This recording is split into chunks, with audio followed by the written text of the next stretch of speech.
नमस्कार दोस्तों, आप सभी का स्वागत है आज के एक फिर न्यू कहानी में। जी हाँ दोस्तों, एक गांव में एक राजा रहा करता था जो कि काफ़ी दयालु और अपने कामों से लोगों को काफ़ी प्रभावित करता था। वो राजा परंतु थोड़ा सा लोभी था। उसके पास एक ऐसी हाथी थी जिसे देखने के लिए दूर दूर से लोग आते थे, क्योंकि राजा को हाथी से बहुत प्यार था, यानी उससे काफ़ी लगाव था और राजा हाथी का काफ़ी ख्याल रखा करता था। एक दिन की बात है, हाथी का देहांत हो गया और राजा काफ़ी दुखी हुआ। जैसे ही हाथी का देहांत हुआ वो यमलोक पहुंची।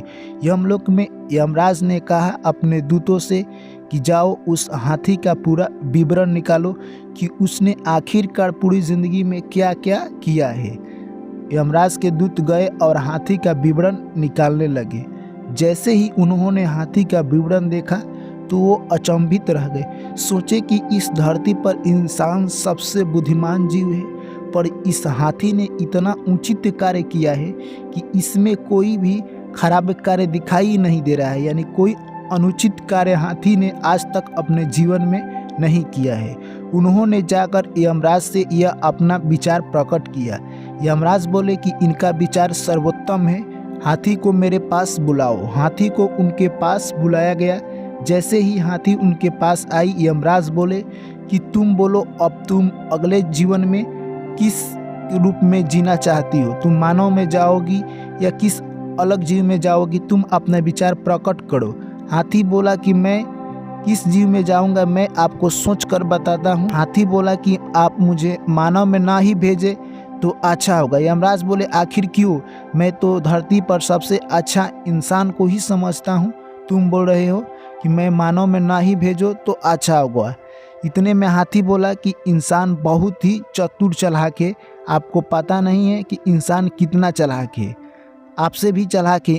इंसान भगवान को भी यानी धोखा दे सकता है, इसलिए हम मनुष्य में जाना ज़्यादा पसंद नहीं करते। यमराज बोले ठीक है, अगर इंसान मुझसे भी तेज है और मुझसे भी ज़्यादा दिमाग है तो मैं अभी इंसान का परीक्षा ले ही लेता हूँ।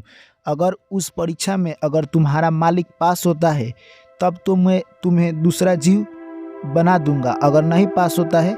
इसके बाद हाथी बोला अगर मैं शर्त हार जाता हूँ तो आप चाहे जो भी जीव में मुझे डाल दीजिए, वही मुझे पसंद है। यमराज बोले ठीक है। यमराज ने कहा अपनी दूतों से कि तुम लोग जाओ और हाथी के मालिक को जिंदा ही उठाकर यमलोक लेकर आओ।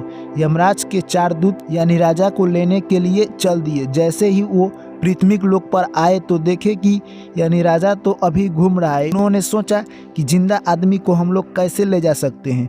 उन्होंने वेट किया यानी इंतजार किया। जैसे ही रात हुआ यानी राजा को उठाकर यमदूत यमलोक लेकर चल दिए। जैसे ही रास्ते में वो जा रहे थे, राजा की नींद खुली और राजा ने देखा कि मैं कहाँ जा रहा हूँ। इतने में राजा ने पूछा कि तुम लोग आखिर कौन हो? इतने में चारों दूतों ने बोला कि मैं तुम्हें यमलोक लेकर जा रहा हूँ। राजा ने पूछा आखिर क्यों?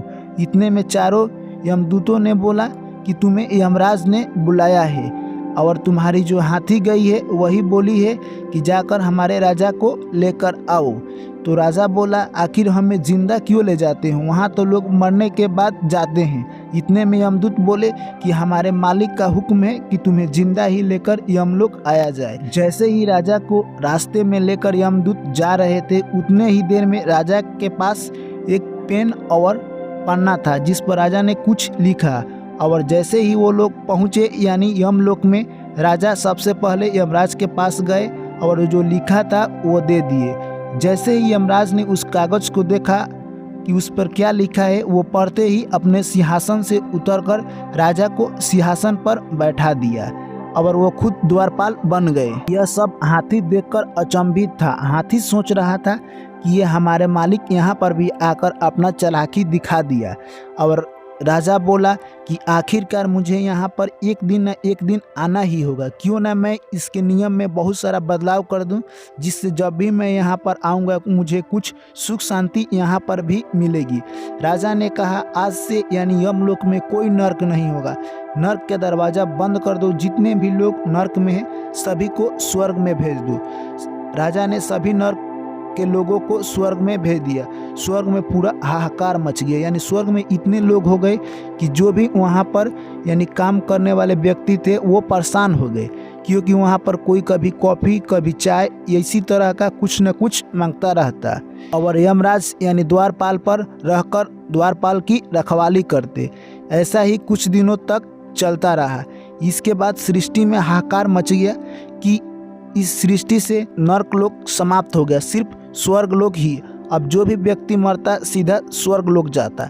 यह सब सुनकर भगवान विष्णु सोचे कि आखिर यमराज क्या कर रहे हैं कि सृष्टि में सब लोग सिर्फ स्वर्ग ही जा रहे हैं। विष्णु भगवान स्वयं यानी यमराज के पास आए। यमलोक जैसे ही विष्णु भगवान पहुँचे तो देखे कि यमराज यानी द्वारपाल की काम कर रहे हैं। इतने में विष्णु भगवान बोले कि आखिर तुम इस द्वारपाल का काम क्यों कर रहे हो, यानी यमलोक को कौन चला रहा है जब तुम द्वारपाल पर हो, जब तुम द्वारपाल की काम कर रहे हो। इतने में यमराज बोला, हे प्रभु आप हमसे कैसे मजाक कर रहे हैं, यानी आप ही ने तो लिख कर भेजा था कि आपके पास जो राजा जा रहा है उसको आप यमलोक का मालिक बना दो, और आप ही पूछ रहे हैं फिर। इतने में विष्णु भगवान बोले, मैंने तो ऐसा कुछ भी नहीं किया। इतने में यमराज बोले, चलकर आप खुद ही देख लीजिए। तभी विष्णु भगवान बोले, जिस राजा को तुम यमलोक लेकर आए हो वो जिंदा राजा है। इतने में यमराज बोले, वो जिंदा है। तभी विष्णु भगवान बोले कि चलो राजा के पास। इतने में इधर हाथी और राजा अपने में ही बात कर रहे थे। हाथी पूछा कि हे राजा आप बताइए कि आप तो पृथ्वी पर इतना चालाक थे, पर यहाँ पर आकर यमलोक में आकर आपने यमराज को कैसे यानी अपने जाल में फंसा लिया। यह सुनकर राजा बोला कि तुम किसी को यह बात मत बताना। जैसे ही मुझे यमदूत रास्ता में लेकर आ रहे थे उतने ही देर में मेरे पास पेन और पेपर था। मैंने लिखा कि यह राजा पृथ्वी के लोक से जिंदा जो तुम्हारे पास जा रहा है, इसे तुम वहाँ का स्वयं मालिक बना दो और तुम द्वारपाल बन जाओ। और विष्णु भगवान का सिग्नेचर कर दिया। यह देखकर यहाँ का यमराज मुझे राजा बना दिया। तभी तक विष्णु भगवान और यमराज आ गए। जैसे ही दोनों आए वो राजा देखकर विष्णु भगवान से बोलने लगा, हे भगवान आप तो तीनों लोक का स्वामी हैं, आप यहाँ पर कैसे। यानी विष्णु भगवान बोले कि तुम आखिरकार राजा कैसे बन गए हो। उतने ही देर में यमराज ने जो राजा ने पर्ची लिख कर दी थी यमराज को वो उसने दिखाई। विष्णु भगवान समझ गए और बोले कि यमराज तुम अगर इस यमलोक में जिंदा लोग को लेकर आओगे तो यही हश्र होगा। इतने देर में राजा बोला, हे भगवान मैं आपका दर्शन के लिए ललायित था, जो कि आज मुझे आपका दर्शन हो ही गया। इतने में विष्णु भगवान बोले कि तुम अपने पृथ्वी के लोक जाओ, और तुम पृथ्वी के लोक जाओगे तुम्हें कुछ भी याद नहीं रहेगा। और वहाँ से राजा को पृथ्वी के लोक पुनः भेज दिया गया। वहाँ से विष्णु भगवान अंतः ध्यान हो गए। उसके बाद हाथी ने यमराज से बोला कि हे यमराज आपने देखा कि यहाँ पर मनुष्य आकर कैसे अपना चालाकी लगा दिया। यह बात सुनकर यमराज बोले कि हाथी तुम ठीक ही कह रहे हो, मनुष्य अगर जिंदा इस लोक में आए तो वो हमको भी हरा सकता है। उसके बाद यमराज ने हाथी को जिस जीव में हाथी जाना चाहता था उसी जीव में भेजकर उसको धरती पर पुनः भेज दिया। तो दोस्तों इस कहानी से हमें यही सीख मिलती है कि मनुष्य को अपने बुद्धि का हमेशा इस्तेमाल करना चाहिए। और जैसे कि राजा ने यमराज के पास जाकर भी अपने बुद्धि का इस्तेमाल किया और यह दिखाया कि वो कैसे अपने बुद्धि का इस्तेमाल कर वहाँ पर भी जाकर राजा बन। तो मैं आशा करता हूँ दोस्तों कि ये कहानी आप लोग को पसंद आई होगी। तो वीडियो कर दीजिए लाइक, और जो भी साथी पहली बार आए हैं चैनल को कर लीजिए सब्सक्राइब। चलिए आप लोग से मिलते हैं नेक्स्ट कहानी में। Thank you, take care.